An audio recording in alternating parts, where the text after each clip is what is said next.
Santri daya diharapkan dapat menjadi kader dai yang akan melanjutkan dakwah syariat Islam di tengah masyarakat. Hal tersebut disampaikan Kepala Dinas Pendidikan Daya Aceh Besar Adi Dharma saat mengikuti kegiatan pembinaan dan peningkatan kualitas dai yang dilaksanakan Dinas Syariat Islam Aceh Besar.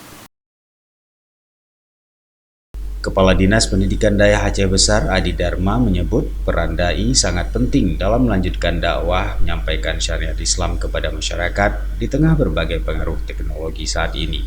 Maka santri daya sebagai kader regenerasi dai selain memahami ilmu agama juga perlu mengetahui berbagai tantangan dan persoalan yang ada di tengah masyarakat, terutama generasi muda yang selama ini dilalaikan dengan berbagai aktivitas yang dianggapnya tidak bermanfaat. Inti daripada sebuah lembaga pendidikan yang pertama adalah menghasilkan para dai-dai yang akan membantu di dalam menjalankan syariat Islam khusus di Aceh Besar.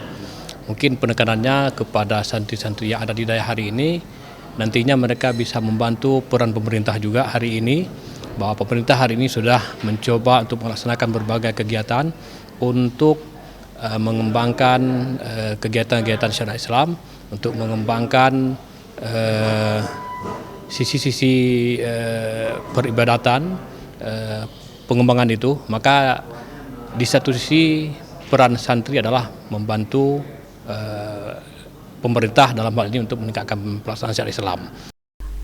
Kegiatan pembinaan dan peningkatan kualitas dai yang dilaksanakan Dinas Syariat Islam Aceh Besar berlangsung sejak 20 September hingga 4 Oktober 2022, diikuti peserta dari 23 kecamatan di Aceh Besar.